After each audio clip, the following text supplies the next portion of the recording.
차라리 불지옥에 떨어지는 게 낫다고 생각할 정도로 무서운 형벌. 로마서 1장 24절. 그러므로 하나님께서 저희를 마음의 정욕대로 더러움에 내어 버려두사 저희 몸을 서로 욕되게 하셨으니 하나님께서 사람들을 내어 버려두셨다. 이 표현이 무엇을 의미하는지 생각해보자. 18절부터 보면 맥락이 나온다. 하나님의 진노가 불의로 진리를 막는 사람들의 모든 경건치 않음과 불의에 대하여 하늘로 쫓아 나타난다. 사람들은 하나님을 알만한 것이 자신들 속에 있었다. 천지만물을 보면 창조주가 계심을 알 수 있었다. 그런데도 사람들은 하나님을 영화롭게 하지도 않고 감사하지도 않았다. 22절, 23절. 스스로 지혜 있다 하나 우준하게 되어 썩어지지 아니하는 하나님의 영광을 썩어질 사람과 금수와 버러지 형상의 우상으로 바꾸었느니라. 사람들은 자신이 지혜롭다고 생각했지만 창조주 하나님을 버리고 우상을 섬겼다. 영원하신 하나님 대신 썩어질 피조물을 섬긴 것이다. 그러자 하나님께서 어떻게 하셨는가? 24절로 돌아가 보자. 하나님께서 저희를 마음의 정욕대로 더러움에 내어 버려두셨다. 내어 버려두다. 이것이 무서운 심판이다. 하나님께서 직접 불을 내리신 것도 아니고 벼락을 치신 것도 아니다. 그냥 버려두신 것이다.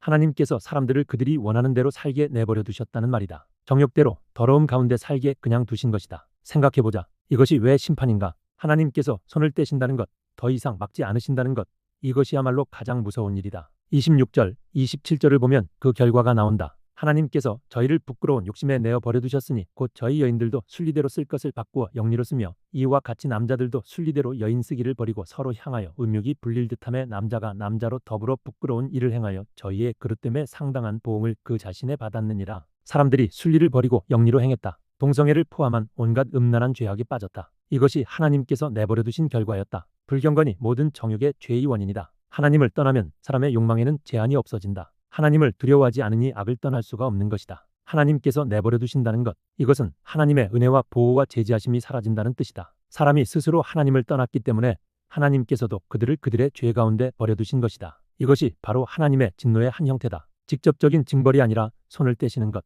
더 이상 막지 않으시는 것, 그래서 사람이 스스로의 죄악 가운데 멸망하게 내버려 두시는 것. 오늘날도 마찬가지다. 불경건한 사회는 음란한 사회가 된다. 하나님을 떠난 곳에 도덕은 무너지고 정욕이 넘친다. 하나님께서 내버려 두신 상태, 이보다 더 무서운 심판은 없다. 로마서 여정을 계속 함께하고 싶으시다면 구독과 좋아요 부탁드립니다. 차라리 불지옥에 떨어지는 게 낫다고 생각할 정도로 무서운 형벌. 로마서 1장 24절. 그러므로 하나님께서 저희를 마음의 정욕대로 더러움에 내어 버려두사 저희 몸을 서로 욕되게 하셨으니 하나님께서 사람들을 내어 버려두셨다. 이 표현이 무엇을 의미하는지 생각해보자. 18절부터 보면 맥락이 나온다. 하나님의 진노가 불의로 진리를 막는 사람들의 모든 경건치 않음과 불의에 대하여 하늘로 쫓아 나타난다. 사람들은 하나님을 알만한 것이 자신들 속에 있었다. 천지만물을 보면 창조주가 계심을 알 수 있었다. 그런데도 사람들은 하나님을 영화롭게 하지도 않고 감사하지도 않았다. 22절, 23절. 스스로 지혜 있다 하나 우준하게 되어 썩어지지 아니하는 하나님의 영광을